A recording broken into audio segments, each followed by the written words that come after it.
आप देख रहे हैं वर्ड्स वाइज, जहाँ शब्द कभी भावनाओं को बुनते हैं, कभी कथाओं को लिखते हैं, तो कभी गंभीरता से सवाल भी पूछते हैं। आज हम ऐसे ही एक गंभीर सवाल का जिक्र आज के वीडियो में करने वाले हैं, प्रदूषण की भयावहता और हमारी जिम्मेदारियाँ। क्या आपने कभी सोचा है कि पृथ्वी भी सांस लेती है और आज उसकी सांसें तेज हो चुकी है। कभी असहनीय गर्मी, कभी अचानक बाढ़, कभी सूखा, कई जंगलों में आग, कभी बेहद बढ़ती असाधारण ठंड। यह सब प्रकृति का गुस्सा नहीं, ये हमारे ही बनाई हुई समस्या है, वैश्विक तापन यानी ग्लोबल वार्मिंग।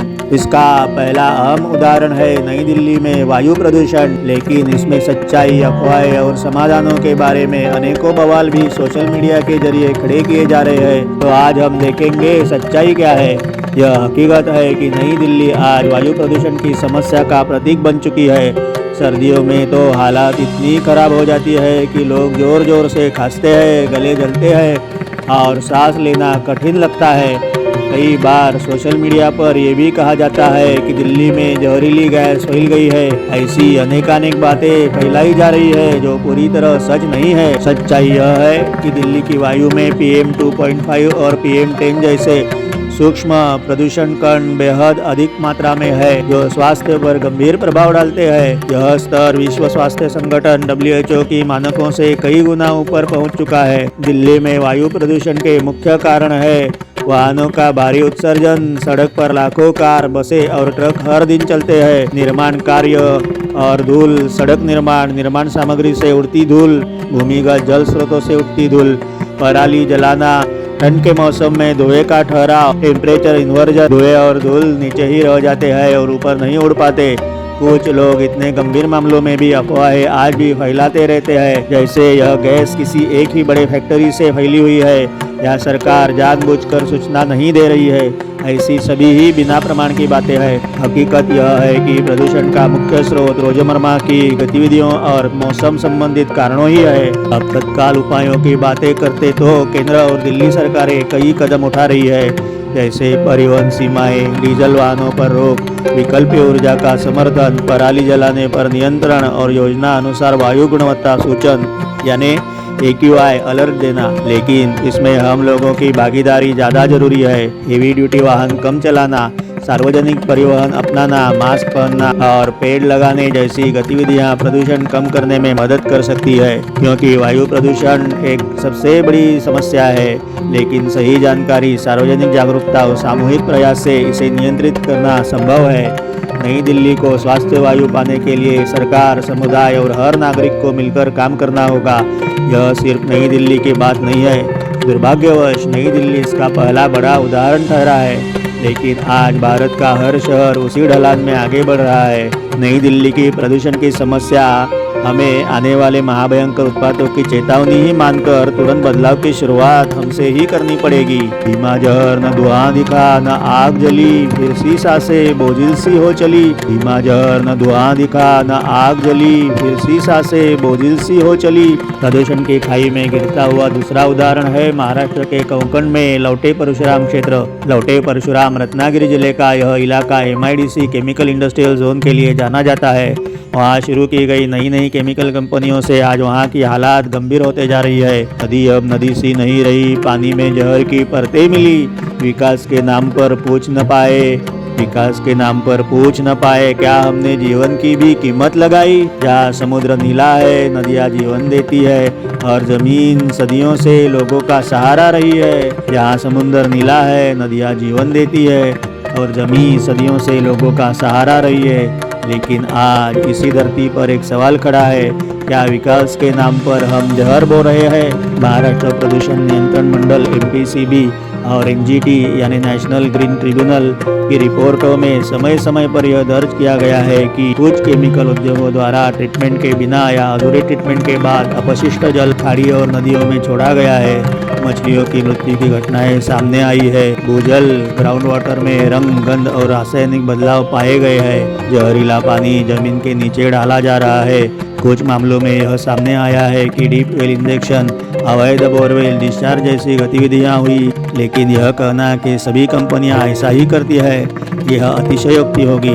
अब जानते हैं इस समस्या की गंभीरता कितनी है। हकीकत में ही यह बहुत बड़ी गंभीर समस्या है, क्योंकि यह पीने के पानी से जुड़ा मामला है। जमीन के नीचे गया प्रदूषण दशकों तक वापस साफ नहीं होता। कैंसर, त्वचा रोग, श्वसन रोग जैसी बीमारियों का खतरा बढ़ता है। लेकिन यह सिर्फ लोटे परशुराम की कहानी नहीं है। भारत की अधिकांश प्रमुख नदियां आज गंभीर प्रदूषण की स्थिति में है। इसके प्रमुख कारण है अशोधित सीवेज यानी शहरों का गंदा पानी नदियों में छोड़ा जाता है। औद्योगिक रसायनों को छोड़ा जाता है। कृषि रसायन यानी खाद और कीटनाशक भी पानी में बहे जाते हैं। भारत में उत्पन्न 70% से अधिक सीवेज बिना शोधन के नदियों में जाता है। कई जगह नदियां अब जलधारा नहीं नाले बन चुकी है। जलीय जीव घट रहे हैं। ऑक्सीजन लेवल गिर रहा है। यह गंभीर से भी आगे बढ़ती हुई समस्या है। कुछ योजनाएं जैसे नदी शुद्धिकरण अभियान चल रही तो है, लेकिन प्रभाव सीमित है क्योंकि निगरानी कमजोर है। पर्यावरणीय संकट के हर आरोप सही नहीं है, लेकिन समस्या वास्तविक और गंभीर। सबसे बड़ा खतरा है धीमा जहर जो दिखता नहीं पर पीढ़ियों तक असर करता है। इस वीडियो में आगे हम जानेंगे वैश्विक तापन क्या है, वैज्ञानिक और शोधकर्ता क्या चेतावनी दे रहे हैं, दुनिया की मौजूदा स्थिति क्या है, और सबसे जरूरी हम इंसान अभी क्या कर सकते हैं, मतलब हमें क्या करना चाहिए। पृथ्वी का तापमान संतुलित रहता है ग्रीन हाउस गैसों की एक प्राकृतिक परत से, लेकिन जब इंसान ने कारखाने, गाड़ियां, कोयला, तेल और गैस बिना सीमा जलाने शुरू किए तो कार्बन डाइऑक्साइड, मीथेन जैसी गैसें वायुमंडल में जरूरत से ज्यादा जमा हो गई। पृथ्वी की गर्मी अंदर ही अंदर रहते उत्पादों की नई नई श्रृंखला रचा रही है। आप देखते हैं वैज्ञानिकों इस समस्या में क्या कहते हैं। दुनिया की सबसे भरोसेमंद वैज्ञानिक संस्था inter governmental panel on climate change IPCC स्पष्ट कहती है, अगर पृथ्वी का तापमान 1.5 अंश सेल्सियस से ऊपर गया तो नुकसान को पलटना लगभग असंभव हो जाएगा। नासा और NOAA के अनुसार पिछले 10 साल धरती के इतिहास के सबसे गर्म साल रहे हैं। एक ज्येष्ठ वैज्ञानिक राल्फ कीलिंग, जिन्होंने CO2 मापने का विश्वसनीय रिकॉर्ड शुरू किया है, वो बताते हैं आज वायुमंडल में CO2 430 ppm के करीब पहुंच चुकी है, जो लाखों सालों में कभी नहीं थी। आज पूरी दुनिया इसके प्रभाव झेल रही है। भारत में रिकॉर्ड तोड़ हीट वेव, पानी का संकट बहुत भारी मात्रा में है। यूरोप में असामान्य गर्मी और जंगलों में आग लगना, आर्कटिक में बर्फ तेजी से पिघल रहा है, समुद्र में स्तर बढ़ रहा है, द्वीप डूबने की कगार पर, खेती प्रभावित हुई है, बीमारियां बेहद बढ़ रही है, लोग अपने घर छोड़ने को मजबूर हो रहे हैं। ये भविष्य की कहानी नहीं, ये आज की पृथ्वी पर मौजूद हकीकत जो है। अगर यही चलता रहा तो कुछ ही सालों में हमारे पृथ्वी पर संकटों की जैसे बौछार शुरू होगी, जिसमें भयावह खाद्य संकट अनेकों देशों को घेर लेगा। कई जीव जंतु हमेशा के लिए विलुप्त होंगे।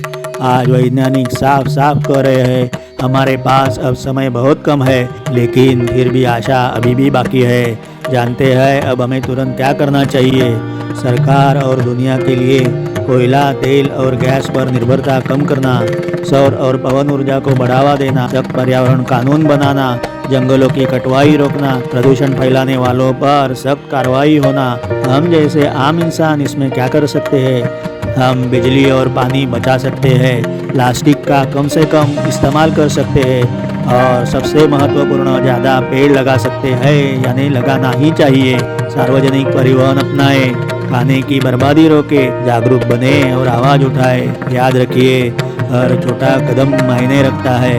आओ आज ये वचन लेंगे, आओ आज ये वचन लेंगे, दिल से यह दोहराएं। आओ आज ये वचन लेंगे, दिल से यह दोहराएं।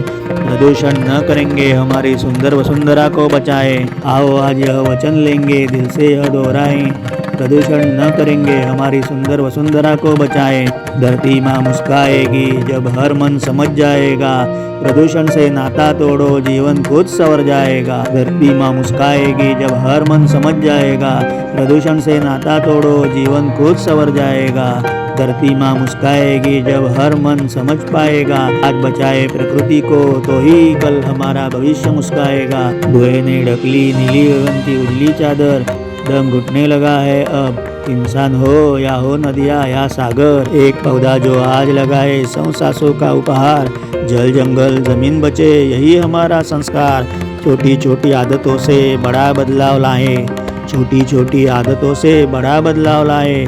धरती खुशहाल रहेगी तभी हम खुशियों के गीत गाए। आओ आज यह वचन ले, दिल से यह दोहराए। प्रदूषण न करेंगे, हमारी वसुंधरा को बचाए। प्रदूषण न करेंगे, हमारी